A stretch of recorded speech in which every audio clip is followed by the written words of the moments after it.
Tapi potensi paslon ketiga ada? Ada, partai masih banyak lebih. Masih terbuka? Masih terbuka. Ini apalagi masa waktunya masih ada. Who is that? Dia kalau bicara tokoh, ya satu bertahan, satu menantang. Ya. Mungkin nggak Audi akan menantang Maeldi? Bisa saja. Menyerang kinerja Maeldi. Kan ditinggal, bro. Ditinggal udah berpelukan, Bang. Oh. Udah selesai itu, nggak ditinggal lagi. Nah, melihat kondisi Sumatera Barat hari ini, kalau seandainya poros ketiga itu adalah Audi Joynaldi, ini menguntungkan bagi EPRD Asda. Orang pesisir selatan merasa tertinggalkan? Orang Solo tertinggalkan? Orang Solo Raya tertinggalkan? Saya juga punya. Kacau juga secara dia, DPT bro. gede juga. Kalau terungkap ini, Ya. viral, blast, tagak kampuang baga kampuang, Betul. ini Sumatera Barat ini tidak itu saja. Wah, ini kacau ya.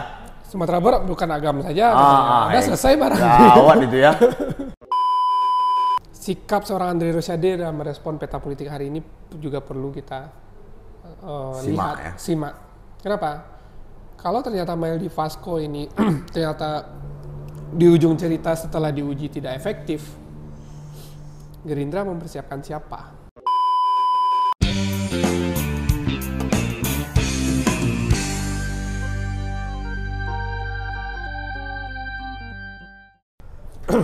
Selamat malam, viewer Ngobrol Pintar bareng Toat dimanapun berada dari Sisi Kopi. Kami hadirkan malam ini seorang peneliti muda, pemilik Polstra Research and Consulting, Bung Ricky, Rovaldi Ricky. Selamat malam, Bung. Malam, penonton Ngopi Toat. Kita sama-sama tahu ini. Udah 2 kali pemilu kita nggak ketemu. 3 bulan terakhir ini Bung Ricky sibuk. Wah, 3 bulan atau 4 bulan lah. Dan ini dalam rangka menumbangkan kotak kosong. Ternyata hari ini seorang Bupati Kabupaten Solo, EPRD Asda, yang punya tagline yang sangat viral dan sangat mengena di kalangan generasi Z maupun milenial, OTW Sumbar 1, di live streaming Facebook atau di mana tadi itu telah mendapatkan surat rekom dari Partai Nasdem. Ya. Sebelumnya Pak Epi ini adalah wakil ketua ya. Ketua DPP kalau saya. Salah seorang elit DPP PAN, hingga kalau ini terjadi maka PAN dan Nasdem berkoalisi mengusung EPRD Asda menuju Pilkada Sumbar atau pemilihan gubernur dan wakil gubernur Sumatera Barat pada 27 November 2024. Bung Ricky, Siap. ini melelahkan atau mengasihkan untuk mendapatkan kepastian OTW Sumbar 1 ini mendapatkan parpol koalisi. Ya, hampir semua kandidat pasti melakukan lobby politik itu melelahkan. Kalau kita nggak di posisi mereka ya. Tapi kalau kita lihat fenomenanya di lapangan itu cukup melelahkan juga. Cuman bagi para politisi inilah serunya pertarungan itu. Jadi kadang-kadang lelah tapi asik, mengasihkan. Kadang-kadang dan itu dijalani oleh seorang OTW. Ya kalau kita lihat dijalani oleh seorang EPRD Asda, apalagi beliau itu kan kalau kita secara portofolio politiknya bukan tokoh baru yang berkecimpung di gahar politik dia. Udah gahar, udah senior lah. Dan itu udah levelnya udah nasional tidak juga. Tidak cupu lagi, tapi sudah suhu. Udah suhu dia. Gitu. Nah, mendapatkan Nasdem. Ya. PAN dan Nasdem, apakah bisa bersatu itu? Apa sih yang menjadi kalau menurut analisa Bung Ricky, apa sih yang menjadi entry point bagi Nasdem untuk memberikan partainya kepada Pak EPRD? Ya, kalau kita runut ke belakang, secara mekanisme yang ada di Nasdem, satu-satunya kandidat yang mendaftar dan mengikuti mekanisme Nasdem itu yang bertahan sampai hari ini kan cuma EPRD Asda. Adapun Prof Ganefri udah nyatakan mundur. Terus Fauzi Bahar juga tidak tampak keseriusan maju di Pilgub sekarang. Jadi Pak Epi ini mendaftar juga ke Mendaftar Nasdem? beliau. Oh. Kalau kita runut ke belakang kelihatan mendaftar. Oh. Mendaftar, mengikuti semua mekanisme, terus ya mungkin kemampuan beliau melakukan lobby-lobby politik yang sudah mumpuni juga di level nasional, sampai kita lihat tadi di beberapa di video yang beredar sampai bertemu dengan Pak Surya Paloh. Iya, kan? iya, iya. Nah, akhirnya beliau berhasil membuat Nasdem bersepakat untuk mendukung Pak Epi Ardiasda di Pilgub Sumatera Barat. Dengan Nasdem PAN itu, maka buyarlah Mahyeldi Pasco melawan kotak kosong ya. Bisa Ya, dikatakan begitu ya, itu walaupun udah- masih ada waktu ini menuju 27 Agustus. Ya, ini agenda kotak kosong itu sebenarnya ya dengan adanya koalisi PAN Nasdem ini tahap awal, ini sudah selesai, tidak ada lagi agenda-agenda seperti itu udah terbantahkan. Apalagi kalau kita lihat statement dari Pak Epi Ardiasda ini sepertinya mencoba merangkul sebanyak mungkin partai politik. Kan masih ada Golkar akan bergabung, Demokrat. Nah, jadi memang agenda head to head itu sepertinya beliau memang serius untuk meramunya. Gitu Dato' Ai. Ya. Karena di beberapa kesempatan cara yang paling mudah mengalahkan incumbent itu adalah dengan head to head. Walaupun ini sebenarnya teori seperti ini juga belum tentu. Gambling. Ya, karena kalau katakanlah Audi Joinaldi mengisi poros ketiga, saya rasa juga lebih memudahkan bagi penantang. Kenapa? Segmen pemilih Audi itu kan mirip dengan Pak Mahyeldi, yang sama-sama incumbent. Iya, iya. Jadi orang-orang yang sama-sama memilih status quo untuk Sumatera Barat ini akan terbelah. Tapi potensi paslon ketiga ada? Ada partai masih banyak lebih, Masih terbuka? masih terbuka. Ini apalagi masa waktunya masih ada. Who is that? Ya kalau bicara tokoh, masih banyak tokoh kita sebenarnya Sumatera Barat. Itu yang tinggal kan cuma Audi Joinaldi. Ya untuk saat ini bisa saja. Ya saya sedikit curiga juga nih Dato' Ai. Curiga boleh kan politik tuh Ya, menganalisa oh dengan iya, curiga iya. dulu kan. Ini kan Mahyeldi Pasco ini baru kuat di sebelah nih. Yang ngeluarin mengunci dengan SK kan baru PKS. Yang menggawaikan di panggungnya itu kan baru PKS. Iya, iya, iya. Dari Gerindra belum ada progres, baru Rekom. Oh. Kalau yang didapat Pak EPRD tadi apa? Baru Masih Rekom juga, cuman bunyi Rekomnya kalau saya baca berbeda dengan bunyi Rekom yang ada di Gerindra. Kalau di Rekom Gerindra itu kalau yang disebarkan itu kita telah, itu kan bunyinya adalah dalam tanda kutip diuji dulu. Dievaluasi di kemudian hari ya. kan. Kalau di Nasdem yang saya lihat nggak ada bahasa evaluasi. gawat juga tuh ya. Hah? Pilgub Sumbar ini mungkin secara nasional tidak terlalu diperhatikan. Yes. Tapi dia selalu gaungnya tuh kemana-mana. Jadi bahasan di luar sana. Bung, kalau seandainya ini lancar-lancar jaya saja, Ya, 3 calon atau anggaplah 3 paslon ya, mendaftar 27 Agustus sampai awal November nanti. ya. Misalnya ini ya, misalnya Mahyeldi, EPRD, dan Audi. Itu yang diuntungkan siapa sih? Yang untungkan EPRD, penantang. Tidak incumbent petahana Pak Mahyeldi. Ya.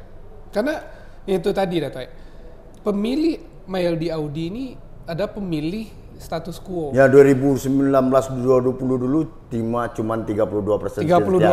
Anggaplah secara kinerja karena 3 tahun ini bekerja naiklah 5 atau 10%. Nah, itu dia berdua. Mereka berdua. Kan pemilih 32% itu bukan karena sosok Mahyeldi saja. Iya, iya. Ada faktor Audinya. Iya dong. Yang membranding diri juga susah payah dari nol kan. Iyalah, Audi itu sumber Dari sayang Audi. Bang Audi itu susah berbahasa Minang menjadi bisa bahasa Minang. Iya, sumber sayang Audi itu. Gitu. Walaupun secuil, Ya, tapi ada pecintanya. betul. Itu Itu kan kan. captive marketnya itu nggak nggak sebesar yang dibayar. Kenapa EPRD diuntungkan? Karena Apakah karena arogan, marah-marah, berang-berang, atau gimana? ya kalau kita telah di berbagai pemilu atau pilkada atau masyarakat tuh hanya dihadapkan dengan dua agenda politik. Satu melanjutkan, satu perubahan. Satu Itu bertahan, harfiahnya politik gitu ya. satu bertahan, satu menantang. Ya. Mungkin nggak Audi akan menantang Maeldi? Bisa saja. Menyerang kinerja Maeldi. Kan ditinggal, bro. Ditinggal udah berpelukan, Bang. Oh. Udah selesai itu, udah ditinggal lagi. Kenapa sih, Pak? Iya, udah Berpelukan berpelukan kan Car terlalu Free Day, udah selesai tuh. Tercepat kali. Drama-drama terzolimi. Mengapa nggak dipelihara nih? Oh, hashtagnya ditinggalkan itu. Karena gini, pemilih Sumbar ini kan emosionalnya sangat mudah diadu-adu. Kemarin ketika Pak Maeldi akhirnya memilih pasangannya Vasco, suasana emosional orang antusias dengan Audi. Ya, pro Audi orang semua. baik, mayoritas pro Audi. Membela Audi, I love Audi. I love Audi, Audi terzolimi. Iya. Sangat setia dengan Pak Maeldi, tiba-tiba ditinggal. Dalam konteks dramatis antara Audi Maeldi itu, Pak Epi di mana? Penonton kayaknya. Penonton atau masih merasuk ke akar-akar rumput Ya kalau kita konstituen? perhatikan pada saat kejadian itu kan Pak Epi Ardiasda ini ya tetap dengan kerja politik dia. Ya, kalau kita lihat di sosial medianya OTW Sumbar segala macam yang beredar itu masih fokus dengan grassroots, tokoh masyarakat, lobby-lobby politik di Jakarta. Jadi sepertinya nggak mau ikut campur nih dengan urusan drama pengkhianatan ini. Ya memang akhirnya kan drama pengkhianatan ini sepertinya dianggap publik akan selesai ketika Car Free Day udah Setelah Car Free Day kemarin berangkulan ya. Ya, rangkulan kan. Rangkulan itu bagi publik seperti terlihat ya semacam udah Bagi selesai. para pemerhati elektoral gali gaman itu ya. Aduh. Benar. Gitu. Karena memang kalau di beberapa daerah, contoh nih udah tuh Bukit Tinggi. Kenapa seorang Herman Safar bisa menang? Padahal lawannya petahana yang elektabilitasnya tinggi. Karena di ujung cerita kan wakilnya petahana ini maju. Iya. Yang tergerus di si petahana tadi. Itu salah satu contoh case petahana kalah ya. Nah, si Herman Safar sebagai penantang dia berhasil mengkapitalisasi kekecewaan semua pindah ke dia. Iya. Gitu. Nah, melihat kondisi Sumatera Barat hari ini, kalau seandainya poros ketiga itu adalah Audi Joinaldi, ini menguntungkan bagi EPRD Asda. Sebagai orang yang sudah tegas memposisikan diri sebagai penantang dalam Pilgub Sumbar. Kan politik itu kalau secara kita melakukan pendekatan marketing politik, ini kita bukan bicara politik ansiksnya lagi nih. Ya, kembali kata-kata orang Marketing politiknya lagi nih. kembali kata-kata orang bijak ya. Ya, positioning. Mempertahankan itu lebih berat daripada Lebih berat. merebut. Ya kan? Ya, secara marketing politik positioningnya Pak EPRD udah clear sebagai antitesis dari Maeldi dan Audi. Jadi kalau hari ini mayoritas masyarakat Sumatera Barat pengen cita rasa yang baru, maka pilihannya ada di EPRD Asda. Sadap, nyeri ya. Hah? Kopi lah kita sedikit. Berapa dibayar tuh? Ngomong kayak gitu tuh. Hah? Oh, yang terakhir atau yang ingin saya perdalam ini, peran cawagup gimana? Ada nggak penopang, penunjang untuk memperkuat positioning tadi? Ya, pastinya. Yang di ketiga calon itu. Masih pastinya. Karena ini Pak EPRD Asda memulai Pilgub Sumbar dengan elektoral yang dari bawah. Nah, tentunya untuk membuat growth itu semua variabel untuk memperkuat pasti harus dipenuhi. Nah, ini udah clear nih. Ya. Maeldi Pasco udah selesai. Ya. Ya udah anggap aja lah, walaupun Gerindra masih mengeluarkan rekom baru kan, belum SK. Lalu EPRD sudah dapat rekom dari Nasdem, apalagi dari PAN, karena saya dengar yang dipikirkan oleh Ketua Umum DPP PAN itu cuma 2 di Sumbar nih. Ya. Yaitu Epiardi Asda 1, Hendy Septa 1. Kan Ya, itu aja. betul. Nah, jadi Epiardi Asda itu Solo. Kalau Pak Maildi itu Agam. Nah, calonnya Pasko kabarnya juga orang Agam. Ya. Nah, apakah dengan Sumatera Barat dan 19 kota kabupaten ini, apakah ini menguntungkan bagi Maildi Pasko atau si penantang ini Pak Epiardi berani mengambil figur atau sosok lain di luar Solo juga misalnya? Ya.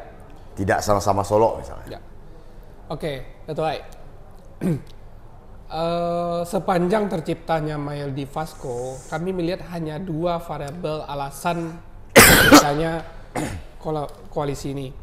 Pertama, Gerindra ingin bantu PKS karena Gerindra pemenang atau presidennya sekarang adalah dari Gerindra. Yang kedua, Pasko anak muda.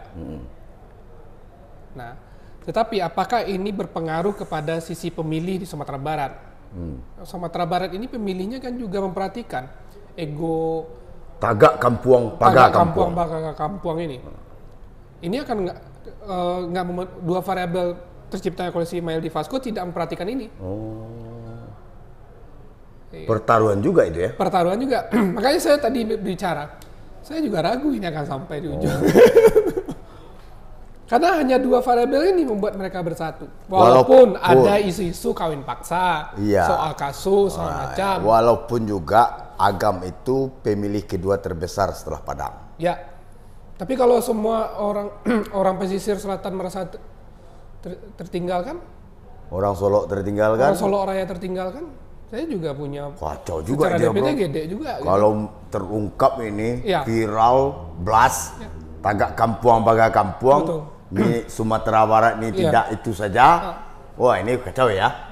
Sumatera Barat bukan Agam saja, udah selesai barang. Gawat itu ya. Aduh. Gitu.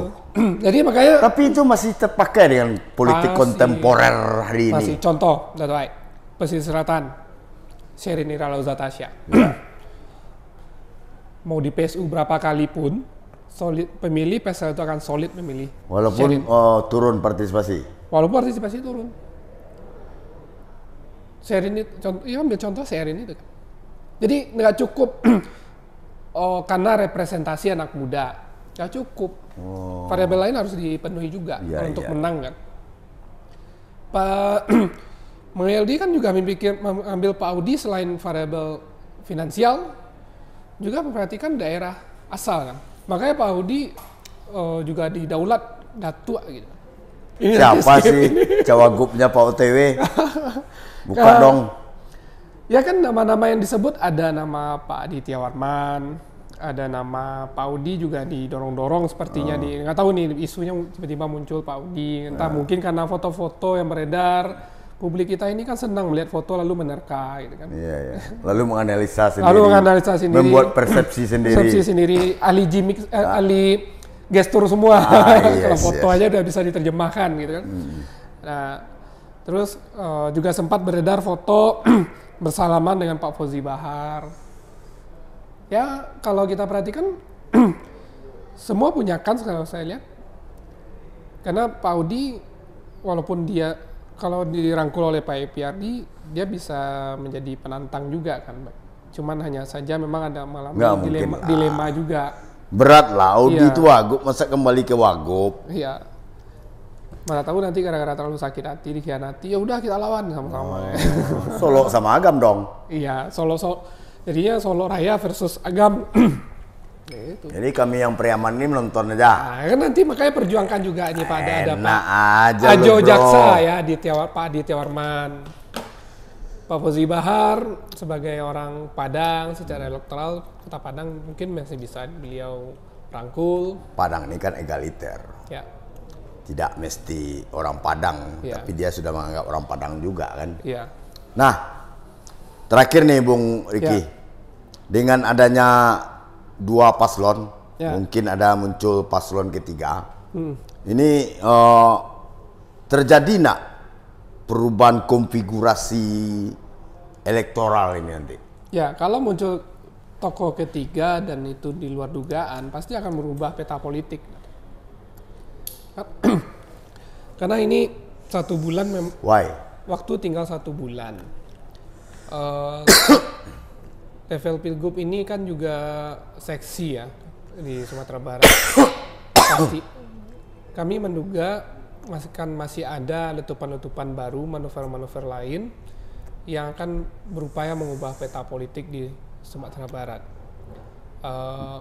Cuman itu pasti setiap paslon yang ada saat ini semua masih membaca-baca arahnya kemana, nanti seperti apa akan mereka hadapi nanti. Pasti akan ada letupan-letupan. Karena ini dinamika akan makin tinggi. Apalagi pasca PPRD Asda memastikan diri mampu berlayar. Iya, iya. Justru yang seksi itu sekarang Audi sebenarnya. Menanti Audi. Ya, Kemana dia? betul. Kemananya Audi.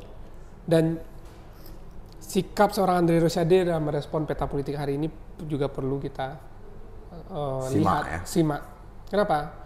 Kalau ternyata Meldi Vasco ini ternyata di ujung cerita setelah diuji tidak efektif, Gerindra mempersiapkan siapa? Oh, PKS pun mempersiapkan siapa? Pertanyaannya, apakah mungkin Andre Rosiade akan jadi wakil? Enggak lah. Lalu apa? Enggak lah. Andre Rosiade-nya yang maju pilgub. Enggak lah. Oke. Tapi kita sama kayak podcast yang lalu ya. Ya. Kita pengennya Bang Andre itu jadi menteri itu. Iya betul. Bang Andre itu menteri. Kita pengen tetap komit. ada menteri orang Minang yang betul-betul karir politiknya dari bawah di Minang, bukan dicari-cari ranji politiknya gitu. Ngobrol dulu pintar kita bareng ngobrol. Toat itu pernah menyeletukkan bahwa inginkan Andre Rosiade itu menteri di kabinet Prabowo Gibran nanti. Biar kita lihat ada menteri orang Minang tuh bukan karena ranjinya dicari-cari kan. Tapi memang karir politiknya memang dimulai dari bawah di ranah Minang ini akan ada di sosok Bang Andre Rosiade. Siap, Bung Ricky Postra. Ini dialog atau ngopi Toat dengan Bung Ricky Postra ini memang nggak kenal dengan kencangnya waktu berputar. Ada banyak hal-hal baru dan ini bagian untuk menjadi literasi atau referensi bagi siapa saja. Kita tidak membuat sebuah keputusan di sini. Kita cuma berdiskusi. Silakan bagi yang pemirsa mau komen, mau hajar silakan saja. Ini bagian dari pengayaan literasi kita juga. Mungkin itu ngopi Toat bareng Bung Ricky di tentang topiknya dua paslon menunggu paslon ketiga. Kita harapkan Pilkada Sumbar berjalan sesuai dengan hak dinamika, tapi dalam konteks Pilkada Badunsana. Tapi tetap ya konteks Pilkada Badunsana. Terima kasih Bung Ricky. Terima kasih sama-sama. Sangat bangga bisa menghadirkan Bung di tengah kesibukan sebagai seorang konsultan. Kita tutup malam ini. Bila taufiq hidayah. Assalamualaikum warahmatullahi wabarakatuh. Waalaikumsalam warahmatullahi wabarakatuh. Siap. Siap. Terima kasih.